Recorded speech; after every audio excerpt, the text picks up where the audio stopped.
Bueno, me llamo Pedro Antonio Reyes Linares y en este momento estoy encargado de la formación. Soy el asistente del provincial para la formación en la provincia de México. Es decir, que le ayuda al provincial en dar seguimiento a los procesos de formación de los nuevos jesuitas y de los jesuitas en general en sus estudios.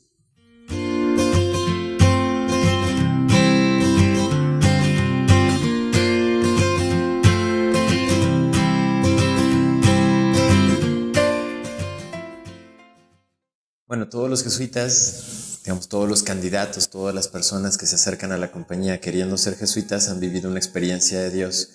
y en esa experiencia de Dios han descubierto que Dios mismo los está invitando a compartir su trabajo en medio del mundo, de llevar esa buena noticia de Jesús en el modo particular de la compañía. La formación lo que intenta es retomar esa experiencia fundamental y ayudarle a que esa experiencia se vaya purificando a lo mejor de cuestiones que van quedando ahí de la historia personal, de la psicología personal, y que no ayudan a ofrecerse con mayor generosidad. Va también enriqueciéndola con nuevos aspectos, nuevas instancias en las que puede crecer, desarrollarse esa primera experiencia de Dios, y donde vaya también profundizándose, ¿no? Abarcando cada vez más dimensiones más profundas de la persona, de su servicio como apóstol, como compañero de Jesús, de su comprensión del mundo y de su entorno, de su comprensión de la misma herencia de fe que nos da la Iglesia. Es como un proceso, digamos, integral, en donde esa experiencia de Dios trata de enriquecerse, purificarse y ampliarse lo más que se pueda para el mayor servicio del pueblo de Dios, y para que brille, digamos, esa intención de Dios de hacer bien a su gente, pues a sus hijos e hijas.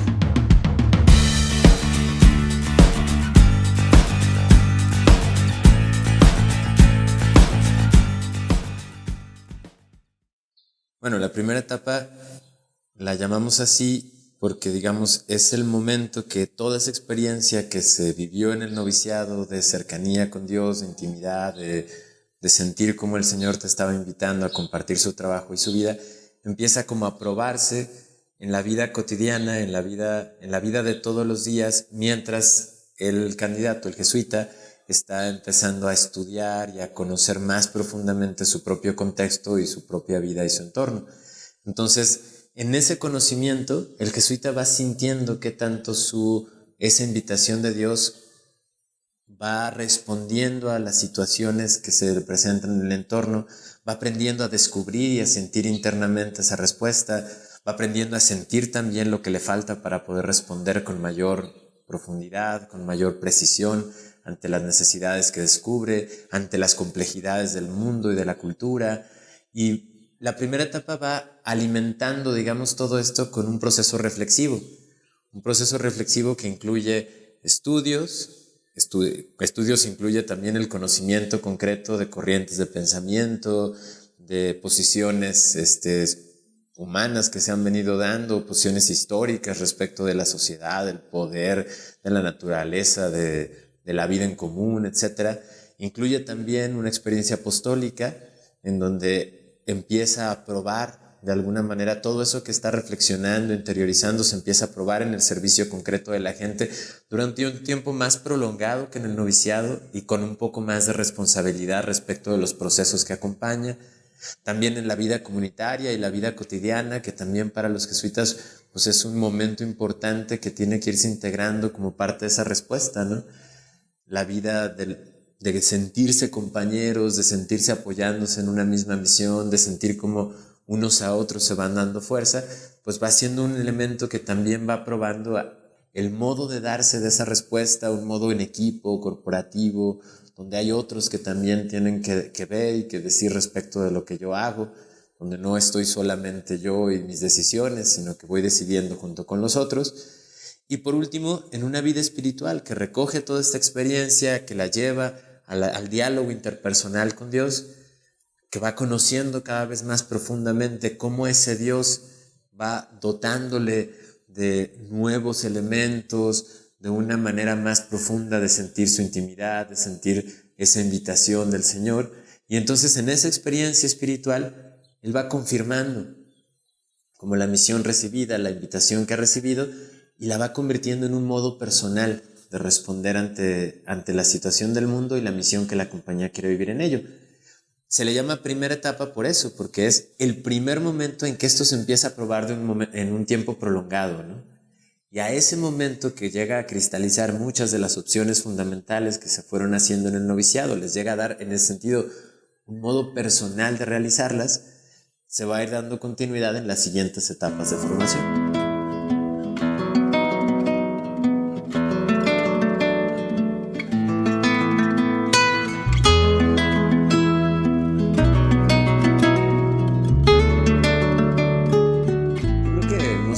Así como estandarizar absolutamente las experiencias, hay que ir haciendo como un acompañamiento y depende mucho de la historia personal, del desarrollo personal, de la forma como la persona ha venido encontrándose con Dios,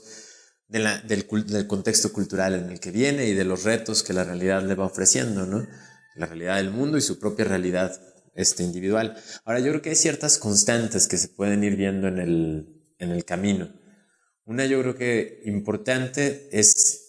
yo creo que en la formación en general del noviciado y sobre todo en la primera etapa es cuando más se empieza a descubrir lo distinto que es esta vida respecto de la vida que se había vivido antes de entrar a la compañía. Y entonces ese tipo de diferencias respecto de lo que yo estaba acostumbrado a hacer en mi vida, de la manera como decidía las cosas, etcétera, tiene su importancia porque va generando momentos de reconfiguración de la personalidad, que muchas veces podrían como entenderse como momentos de crisis. Por ejemplo, ante la toma de decisiones o el manejo de recursos, pues muchos probablemente trabajaban ya, tenían ya una responsabilidad personal sobre sus propios recursos, tomaban decisiones prácticamente solos, y ahora se encuentran en un contexto comunitario en donde los recursos son compartidos, en donde la toma de decisiones busca una misión común, etc. Hay que consultar, hay que poner delante los pensamientos que yo tengo, lo que me estoy sintiendo movido a hacer y esperar a que los demás reaccionen a esos pensamientos y me ayuden a descubrir como por dónde verdaderamente podría ir nuestra misión común. En ese sentido tengo que dejar tiempo, no decidir inmediatamente como a lo mejor lo habría hecho antes, sino dejar tiempo a que la decisión se vaya madurando entre todos y vaya encontrando como la mejor manera de llevarse a cabo en común, como una misión común y no como una mera misión individual. Yo creo que eso genera crisis, sobre todo en los primeros años de formación, noviciado, primera etapa, siempre hay alguna crisis que tiene que ver con este tipo de situaciones. En general se identifican más como crisis de obediencia o pues no entiendo por qué me piden estas cosas, o por qué el superior me pide que me espere, o mi equipo apostólico ya no me entiendo con ellos, yo quisiera ir como por mi lado, etcétera, cosas por el estilo, ¿no? Esa es una crisis como bastante común. No quiere decir que todo el mundo la viva, ni que todo el mundo la tenga que vivir igual, pero es común que se dé. Otra tendría que ver también con la afectividad, ¿no? O sea, la vida religiosa pide una reconfiguración de la afectividad muy fuerte, en el sentido de que las formas acostumbradas y donde ya me sentía yo seguro como varón, como para moverme, establecer relaciones con otros varones, con otras mujeres, para poder tener con ellos un diálogo y saber cómo manejar límites, etcétera, se va reconfigurando en este nuevo estilo de vida. Resulta que hubo una experiencia que me tocó afectivamente y que modificó como el conjunto, digamos, de mis relaciones, les dio otra perspectiva, otro punto de ordenamiento, ¿no? O sea, a lo mejor yo antes podía, no sé, tener amigos, amigas, y incluso establecer relaciones con chicas o con chicos, que no tuvieran tal vez mayor relevancia, pero que sin embargo, pues involucraran, no sé, grados, digamos, de intimidad y de todo con estas personas, ¿no? Que podrían poner en compromiso mis propias decisiones de vida o las de estas personas, pues. Todo ese manejo de la sexualidad, de la afectividad y todo se va reconfigurando según un principio ordenador que a veces al principio se siente como externo. O sea, se siente como que es una imposición o que se siente como que es algo que la vida religiosa me está pidiendo. Y no tanto como un principio interno de equilibrio y de, digamos, de autoconocimiento y de automanejo de la propia afectividad, de modo que las relaciones que se vayan dando sean relaciones que verdaderamente construyan y edifiquen una posibilidad de reciprocidad, de libertad, de vivir, digamos, con toda verdad, ¿no? Eso también se va aprendiendo con el tiempo, pues. Y van siendo las mismas experiencias de afectividad, a veces de pérdida, a veces de frustración, a veces de duelo, a veces también de alegría, de descubrir esa nueva manera de relacionarse, de esa libertad que nos viene dando, etcétera. Pues que va poco a poco reconfigurando la afectividad de la persona en sus puntos más íntimos, ¿no? Y de ahí surge una reconfiguración de la sexualidad como manera de expresarnos, digamos, como varones, como mujeres, en el conjunto social y en el conjunto de relaciones, de aprender a dar con nuestra propia identidad como religiosos, de aprender a tener una manera de ser amigos, de aprender a establecer compromisos que no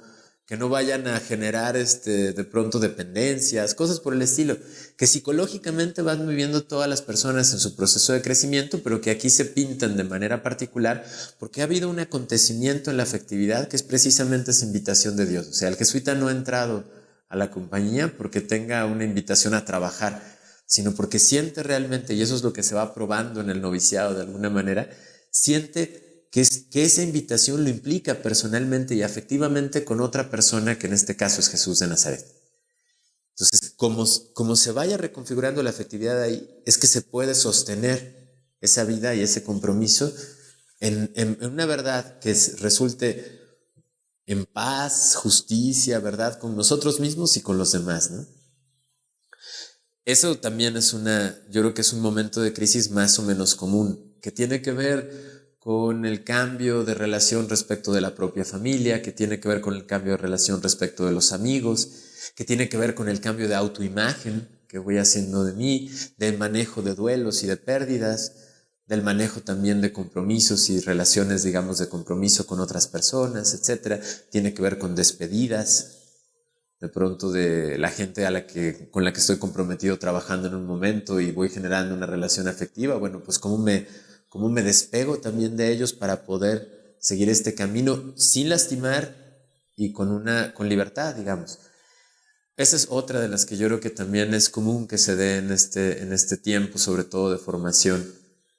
Más adelante, yo creo que empiezan a darse situaciones, por ejemplo, de sentir soledad. Por ejemplo, cuando hay un cambio importante también de la primera etapa, en donde más o menos compartes la vida con toda una generación que entró contigo al noviciado, que se mantuvo contigo durante todo este tiempo,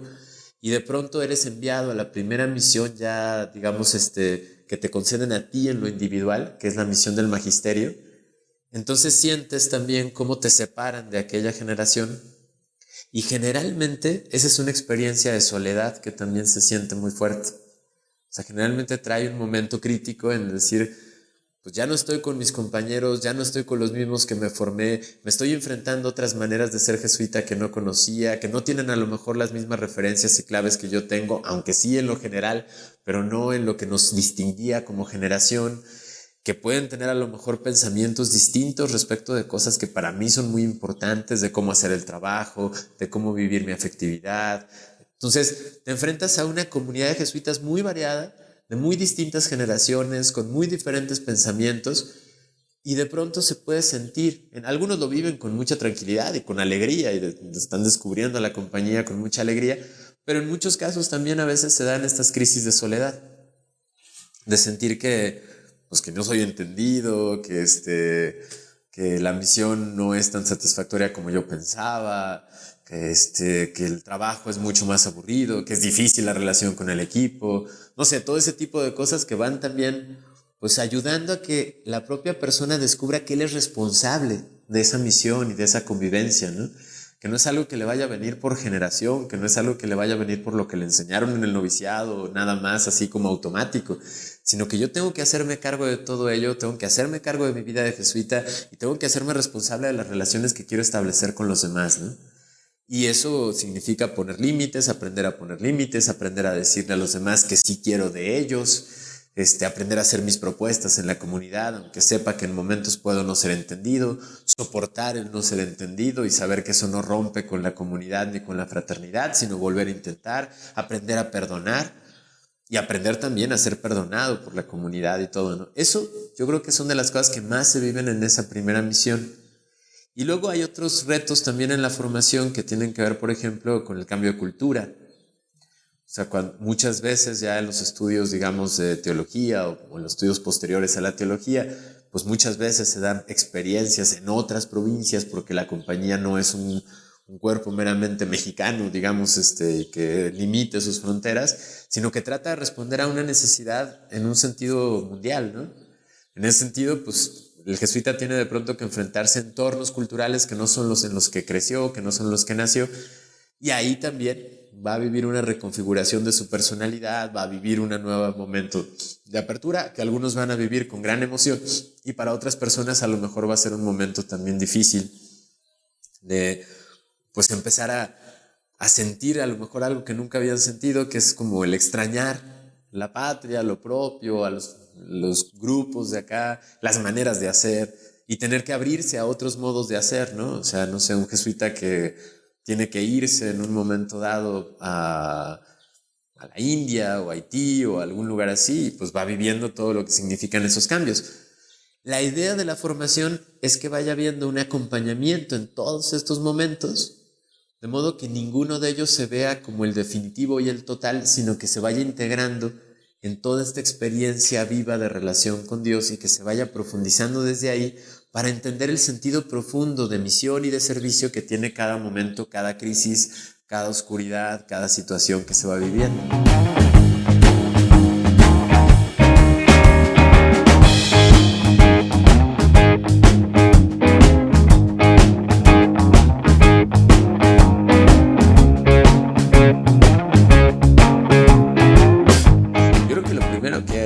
Digamos, habría que explicar es qué significa voto. O sea, el voto es, en latín, la palabra votum significa lo que yo he querido. En ese sentido, es la forma como se concreta esa experiencia tan fuerte de afectiva, de llamamiento, de misión y todo, me invita a buscar en ese Jesús de Nazaret un modo en que yo pueda seguirlo. Y voy a tratar de buscarlo desde su propia inspiración, es decir, desde el modo como él mismo hizo su vida. Los votos religiosos nacen como de querer de alguna manera hacer propia la manera en que Jesús fue haciendo su vida. No como una especie de calca de un Jesús, de un retrato de Jesús hecho en algún momento por los evangelios o algo así, sino como esta experiencia viva de Jesús que yo me voy poco a poco apropiando desde lo más exterior hasta lo más interior. El voto tiene que ir llevando como este desarrollo, digamos, desde lo externo hasta lo más interno que me vaya configurando, ¿no? Entonces los votos no son propiamente como una cosa que se vaya a poder describir siempre de la misma manera, sino que más bien es un dinamismo que la persona va haciendo de incorporación de esa manera de vivir de Jesús en su propia manera de servir y de vivir la misión. De ahí, pues que la pobreza implique, por ejemplo, sí, desde lo exterior, austeridad, solidaridad, etcétera, con los pobres, con la gente con la que se va viendo, con la gente más sencilla, pero poco a poco va siendo también un dinamismo de interiorización, de mayor disponibilidad y libertad a vivir en todo contexto. Y querer con los pobres trae en general, pues lo que trae a la vida de los pobres, que es el sentir que no te alcanzan las fuerzas, que los recursos no te son suficientes como para responder a ese deseo de los pobres. y que te quedas, digamos, corto ante todo aquello, te quedas impotente ante sus dolores, te quedas impotente muchas veces ante las necesidades. Necesitas, digamos, entonces empezar a interiorizar también la pobreza como confianza en que ese modo de Jesús y ese modo de Dios de mostrar su misericordia es el modo en el que los pobres realmente pueden encontrar junto contigo el mundo que esperan, la vida que están esperando. En ese sentido voy soltando como mis propias seguridades, ya no solo las externas, sino también las internas. Voy soltando como las cosas en las que aseguro el proyecto de la vida, en las que aseguro como que las cosas van a salir bien, que van a ser según los modelos y modos que yo he aprendido. Y voy empezando cada vez más a confiar y a hacerme disponible a que la voluntad de Dios en el contexto concreto de la vida de los pobres y en mi propia vida concreta, vaya mostrándome los caminos en los que quiere Él mostrar su misericordia, mostrar esa compasión que tiene con los pobres y ese mundo nuevo, ¿no? Eso me puede llevar muy lejos de las cosas que yo he aprendido, muy lejos de las cosas en las que yo estoy acostumbrado a resolver, y me puede estar pidiendo que constantemente esté abierto a la invención, incluso a momentos de oscuridad, a momentos de no comprender y sin embargo permanecer fiel. Todo este tipo de cosas vienen aparejadas, digamos, con la pobreza. En la primera etapa que se vive, pues todavía se vive, yo creo que precisamente ese tránsito entre lo más exterior y lo más interior de la pobreza. Voy aprendiendo a vivir disponibilidad, voy aprendiendo a tener que ver cómo vivo los recursos, cómo los voy aprovechando, cómo los voy poniendo en función de esa misión mayor, pero también al mismo tiempo voy entendiendo que a lo mejor signos externos que en un momento dado me dieron mucha seguridad y me dieron como las pautas por las que yo sabía que estaba siguiendo a Jesús,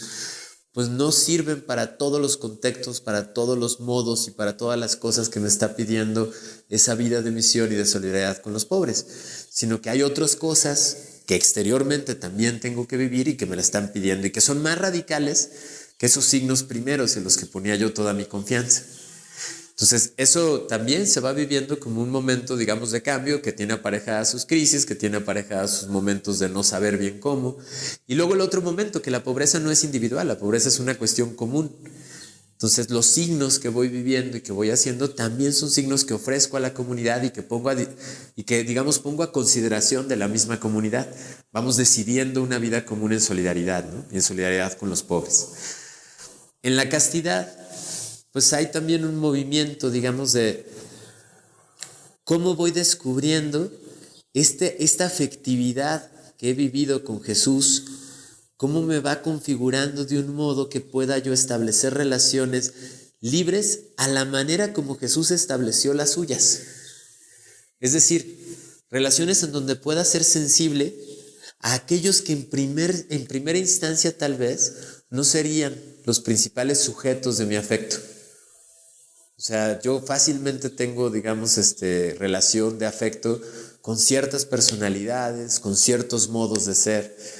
Pues estoy acostumbrado a ellos, me identifico con ellos, tenemos aficiones comunes. Son aquellos a los que yo llamaría fácilmente mis amigos, pues, con los que establecería fácilmente relaciones de amistad, de confianza, etc. Sin embargo, en Jesús voy viendo un dinamismo constante de apertura a otras personas que no serían esas personas que yo fácilmente llamaría mis amigos. Y entonces voy empezando a explorar en mi afectividad estas maneras de soltar a lo mejor los modos más familiares y fáciles de satisfacción de mi necesidad afectiva para encontrarme con estas otras maneras de hacerme amigo, estas otras maneras de querer, estas otras maneras de comprometer mi vida afectivamente con otras personas que a lo mejor no son esas relaciones fáciles y acostumbradas. Eso implica una reconfiguración de mi manera de establecer relaciones que tiene, por supuesto, incidencia en cómo vivo también esas relaciones fáciles y acostumbradas, que antes vivía tal vez pues así como se fueran dando como fuera, y ahora tengo que pensarme bien cómo hago para que ahí no se generen lazos de dependencia que a mí me vayan generando miedo de soltarlos y me vayan impidiendo acercarme a estos otros que voy conociendo, ¿no? Un ejemplo que a lo mejor puede ser como muy... Yo puedo tener fácilmente una relación con gente pues que más o menos comparte mi historia académica, mi educación, mi ámbito cultural y social, etcétera. Y como que con ellos me siento bien, con ellos es fácil que me tome una cerveza, es fácil que vaya con ellos y viva un momento de fiesta, vamos a tener conversación, va a ser muy fácil hacer todo eso, ¿no? Sin embargo, la misión me está pidiendo también esta manera de mirar a Jesús y de sentir el modo de Jesús. Me pide que me acerque con gente pues que francamente me da miedo. O sea, con gente que puede, no sé, resultar para mí demasiado violenta, o con las que no tengo realmente tema de conversación, o con las que, no sé, en mi caso personal, ¿no? O sea, gente que de lo que hablas de fútbol y de cosas así, y a mí no me gusta el fútbol, pues, y sin embargo, siento como esa invitación de parte de Jesús de buscar con ellos maneras también en que se puede ir generando una relación que permita construir hasta pues, una comunidad, un modo de vivir en común, una manera de querernos y de apreciarnos y de buscar unos por los otros y de darnos compañía, de atender nuestra soledad. Entonces, aún con todos los miedos que podría yo tener, aún con el aburrimiento que me podría procurar, etcétera, me voy acercando a esas relaciones y voy intentando aprender a conocerlas, a no dar como el primer lugar a mi facilidad, digamos, de establecer aprecios o relaciones por este lado, sino abrirle la oportunidad a eso. Y eso significa que le voy a quitar tiempo a lo que podría dedicarle pues a mis amigos más fáciles y naturales, ¿no? Y voy a dedicarle tiempos y espacios a esta nueva relación que muy seguramente no me va a ser satisfactoria de primera instancia, sino que pues, se va a mover entre momentos a lo mejor chiquitos de satisfacción y muchos de aburrimiento.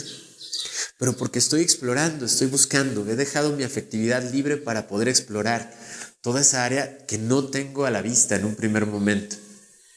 Eso probablemente me va a traer reclamos también del otro lado, ¿no? Como de decir, oye, pues, ¿por qué no estás acá más seguido? ¿Por qué no vienes? Y todo. Y me va a traer también como la tentación de decir, no, pues sí quiero, o sea, por supuesto que quiero estar con ellos.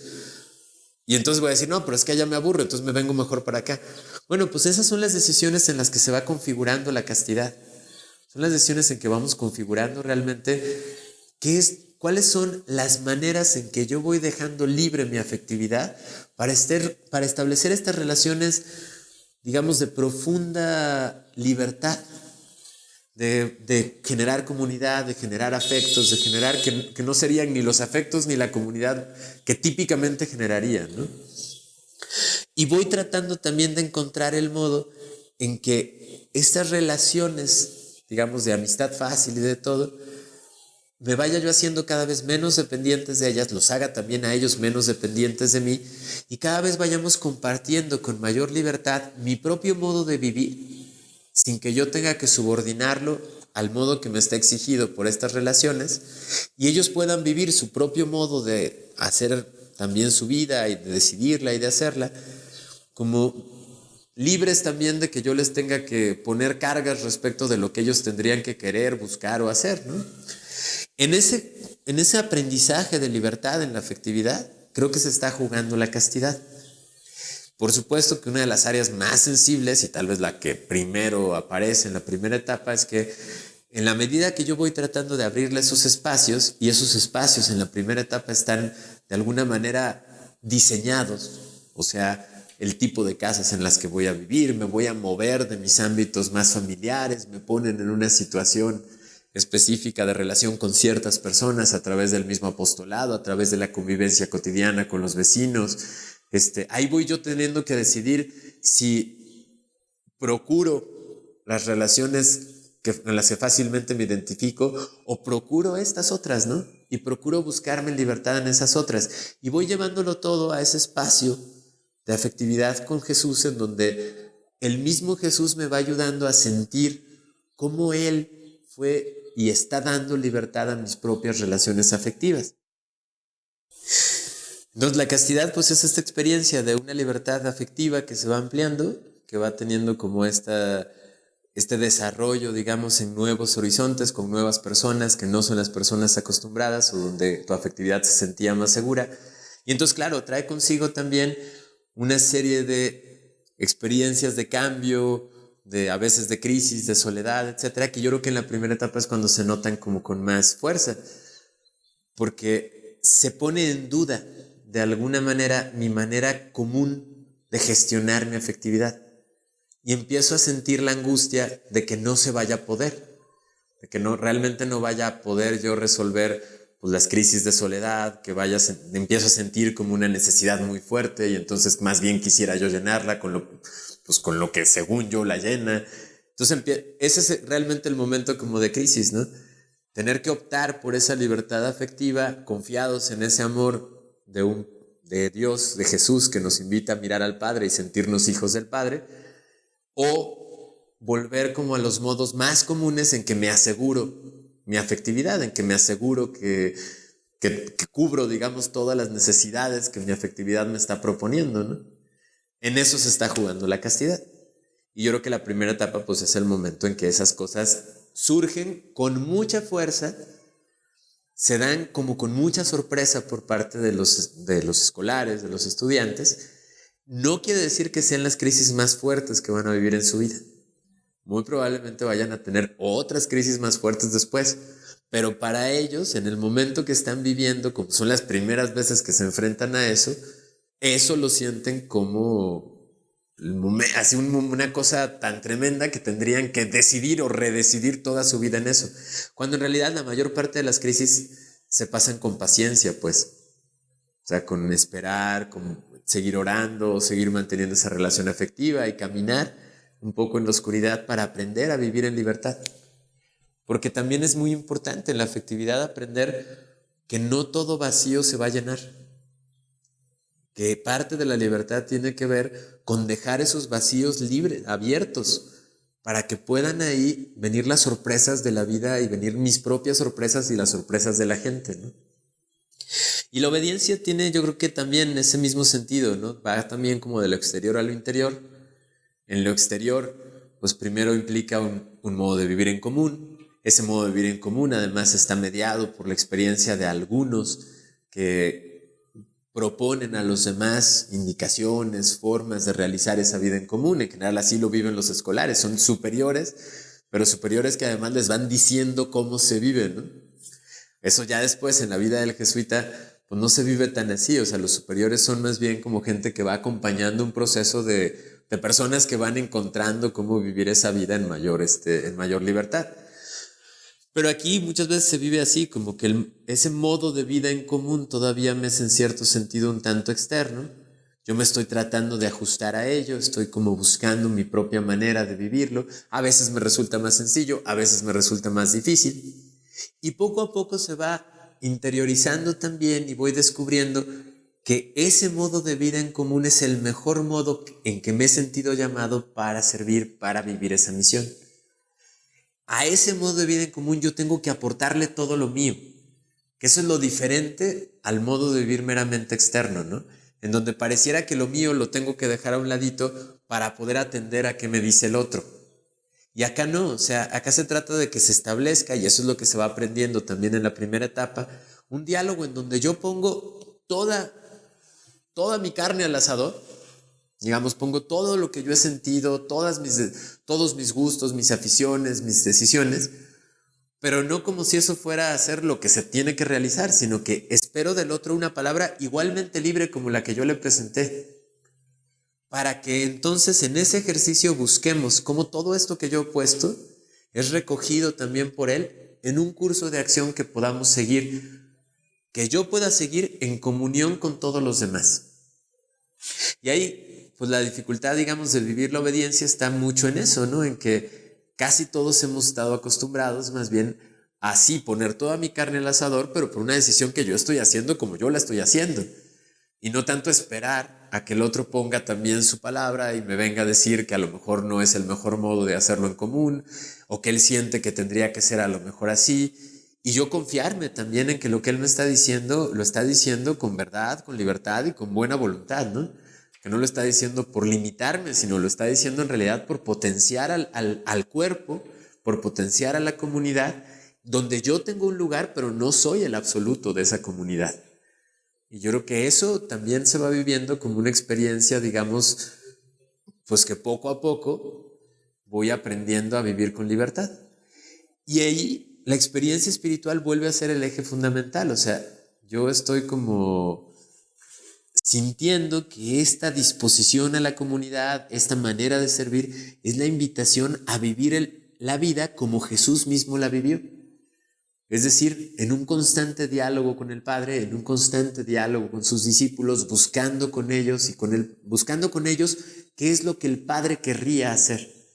O sea, en Jesús vemos no solamente a un hombre de las decisiones, sino también a un hombre que dialoga, a un hombre de las sorpresas, a un hombre que de pronto ante la petición, la fe de otra persona dice, entonces por aquí es por donde el Padre me está pidiendo. Y va estableciendo ese modo de comunión que los discípulos van a aprender de tal manera que también ellos van a ir buscando que sus decisiones sean decisiones que vayan tomando en común, que se vayan poniendo en común, que se vayan haciendo. Ese estilo de vida apostólica es el que la compañía quiere vivir con la obediencia.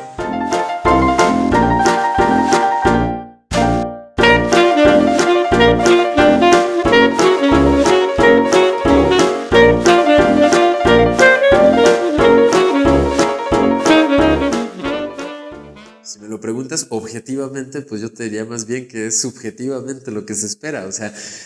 no puedes establecer como una especie de medida así, que dijeras, esta es la regla y esto es lo que tienes que cumplir. Más bien vas siguiendo un proceso, el proceso de una persona, el proceso de un sujeto, y vas viendo como el crecimiento en estas dimensiones de las que hemos hablado, ¿no? En disponibilidad, en solidaridad, en su capacidad de interiorizar y de convertir todo esto en una experiencia espiritual de diálogo, de libertad,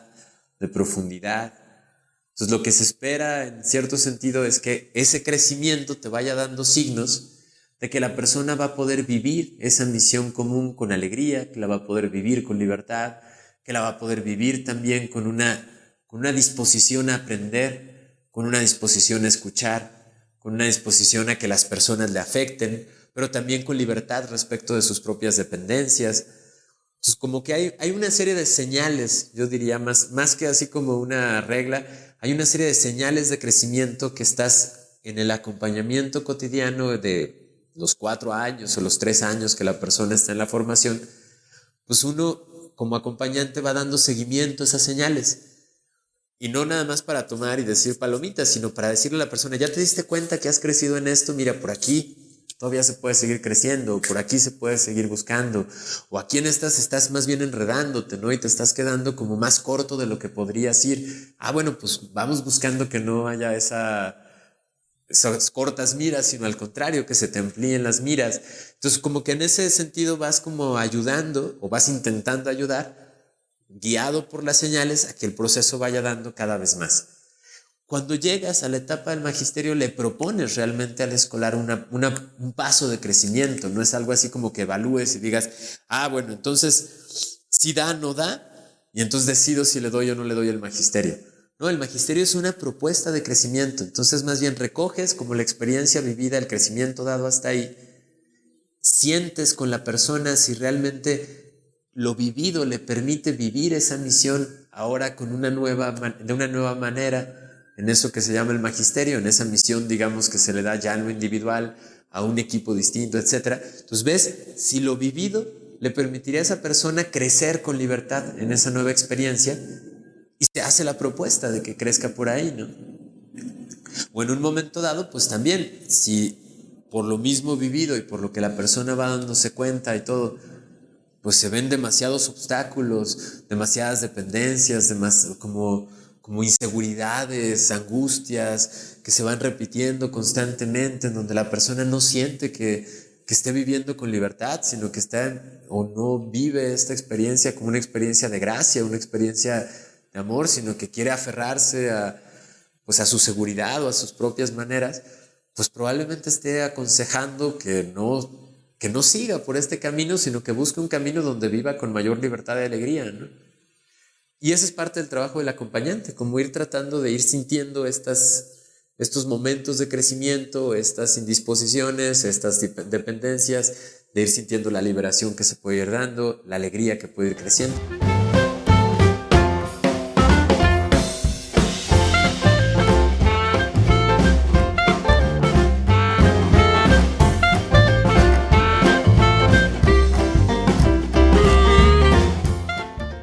El sentir esa experiencia de Dios como una experiencia de amor incondicional que me llama desde la realidad de mi historia, con todo lo que tiene, con todos los modos en que se ha venido desarrollando, a crecer como persona en servicio y en donación a los demás, a descubrir que ese servicio y esa donación es mi manera también de vivir con mayor libertad, con mayor riqueza, con mayor plenitud, mi propia experiencia de ser hijo y de ser hermano. Yo creo que en eso es en lo que se va definiendo la vida de un jesuita.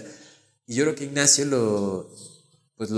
sintetizó precisamente con el nombre de la compañía, ¿no? O sea, ¿qué es lo más fundamental de un jesuita? Ser un compañero de Jesús día con día, aprendiendo con Él a vivir las cosas que Él está viviendo en medio de nosotros. Trabajar con Él, caminar con Él, crecer con Él, vivir con Él.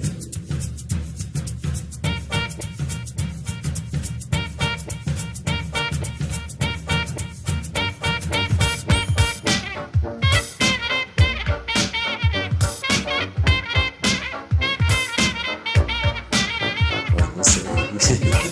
Yo aquí ya he dicho muchas cosas.